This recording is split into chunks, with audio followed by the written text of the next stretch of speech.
In general, submarine is a naval vessel that is capable to operate underwater.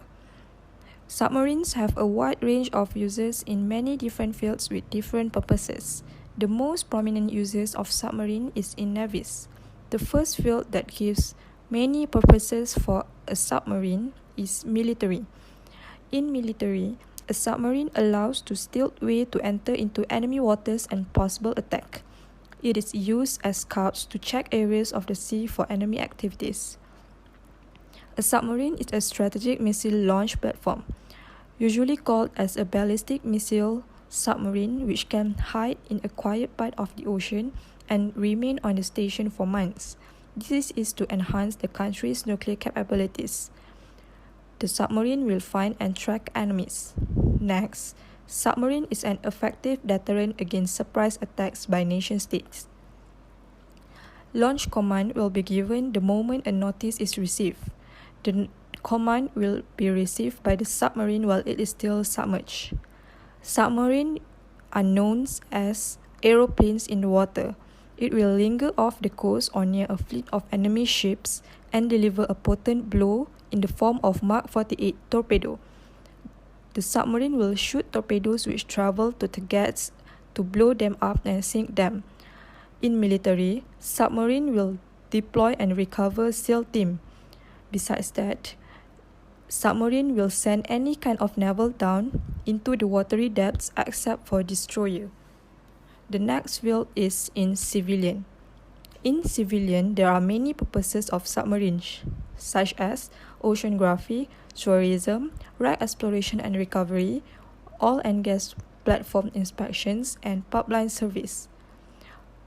A submarine in civilian will navigate areas that are not accessible with a scuba tank.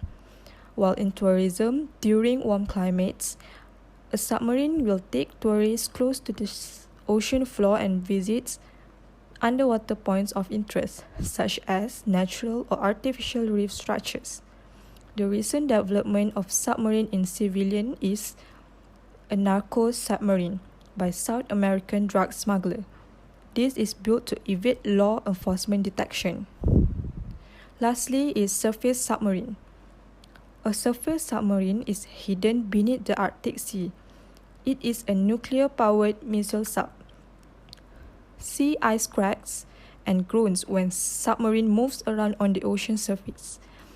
It will create an acoustic signal that interferes with the signals detected by the sub's sonar.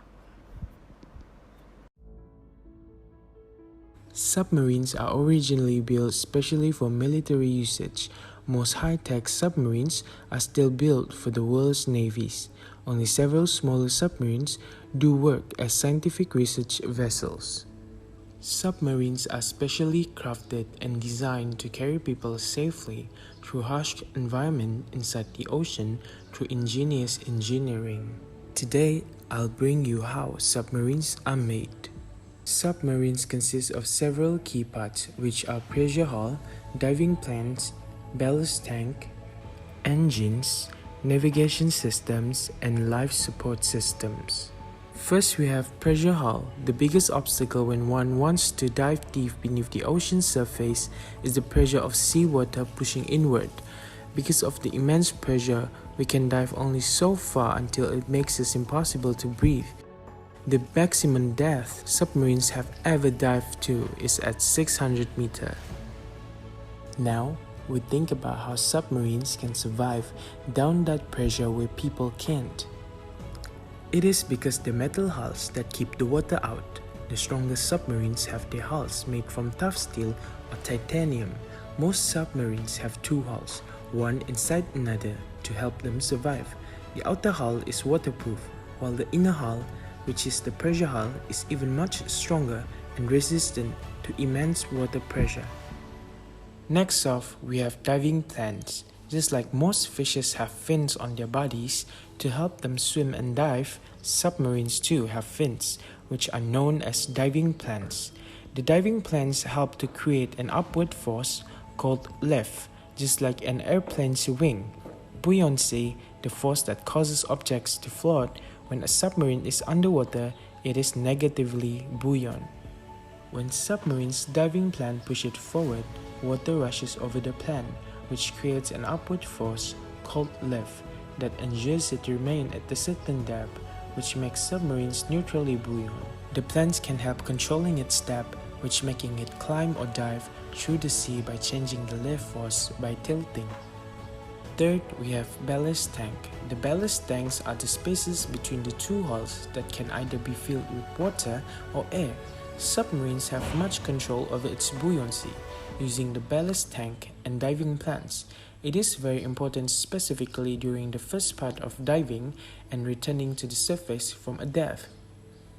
When ballast tanks are filled with water, it creates a positive buoyancy which helps submarines rise to the surface.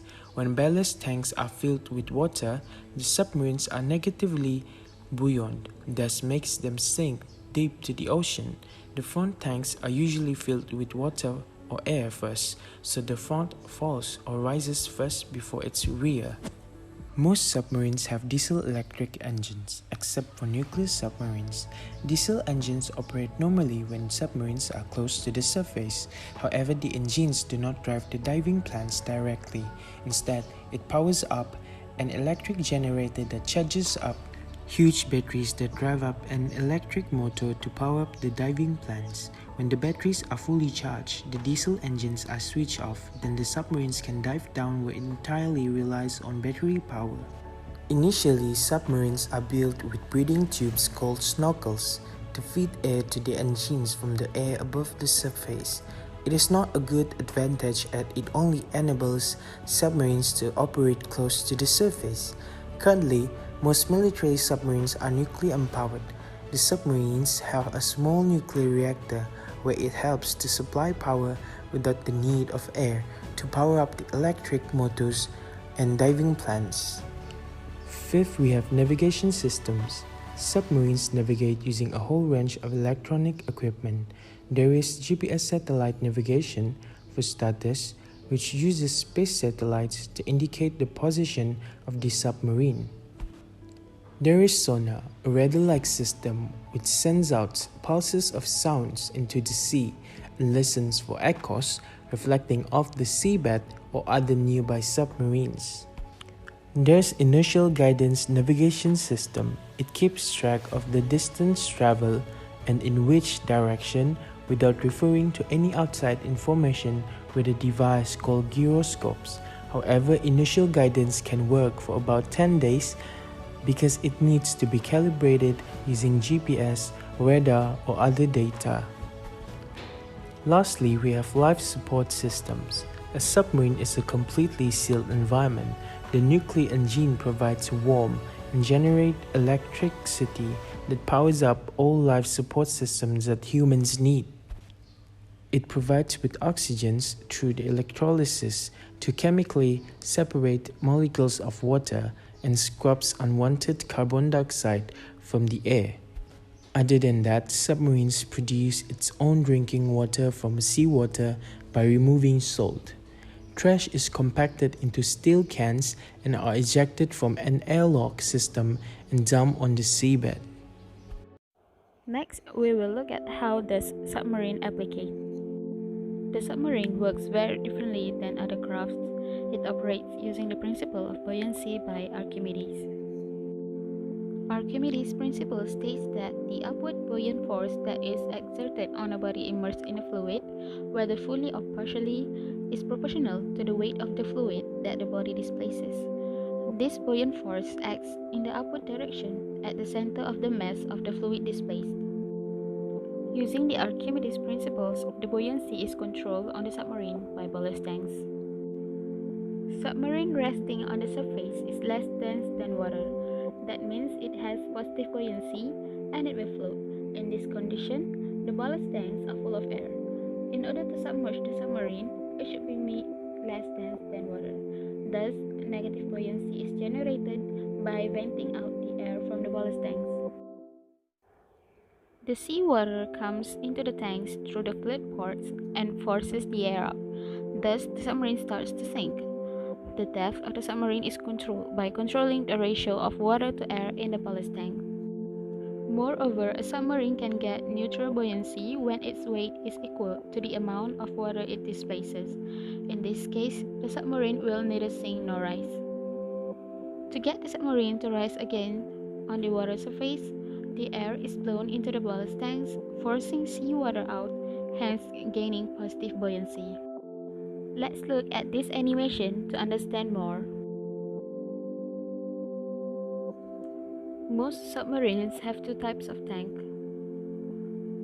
the main ballast tank and the trim tanks. The main ballast tank is used to move the ship up and down.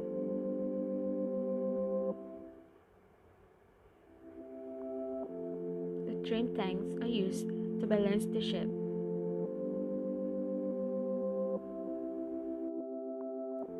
Let's take a look at the main ballast tank first. If the tank is filled with air, the submarine is lighter than the surrounding water and it will float on the surface.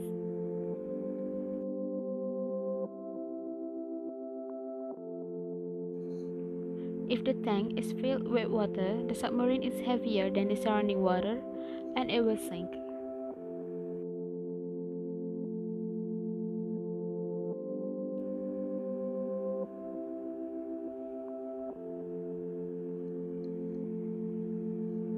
The main ballast tank has holes on the bottom and a valve on the top. As long as the valve is closed, the air bubble is trapped in the tank. If you open the valve, the water pressure is forcing the air out of the tank. As there is more and more water getting into the tank, the ship is getting heavier and is starting to sink. If you want the submarine to rise again, you need to replace the water with air again. To achieve that, compressed air is pumped into the tank. The air is pushing the water out of the tank, and the ship is getting lighter again. As the compressed air is a limited resource, you want to waste as little as possible of it. Therefore, the last bits of water are normally pressed out by normal air or by using the fumes of the diesel engine. The second type of tanks are the trim tanks. Normally, the trim tanks are positioned at the front and at the back of the submarine. As I mentioned earlier, the trim tanks are used to balance the submarine. Let's assume the front part of the submarine is heavier than its back. In that case, water from the front tank can be pumped to the tank in the back until the ship is balanced again. When the submarine is submerged, it can also use its diving planes to move up and down.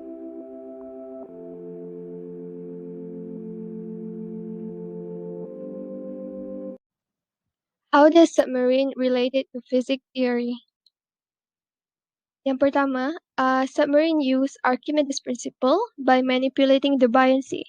And so buoyancy ni ialah the ability or tendency of something to float in water or other fluid.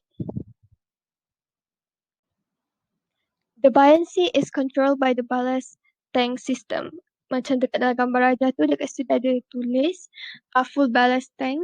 Itulah yang control dia punya buoyancy. Jadi, a submarine resting on the surface has positive buoyancy, which means it is less dense than the water around it and will float. At this time, the ballast tanks are mainly full of air. Dan untuk dia masuk underwater to submerge, the submarine must have negative buoyancy. Vents of the ballast tanks are open, seawater coming in through the flood ports forces air out the vents, and the submarine begins to sink. The submarine ballast tanks, now filled with seawater, is denser than the surrounding water. The exact depth can be controlled by adjusting the water to air ratio in the ballast tanks. Dan apabila submarine itu underwater, the submarine can obtain neutral buoyancy. That means the weight of the submarine equals the amount of water it displaces.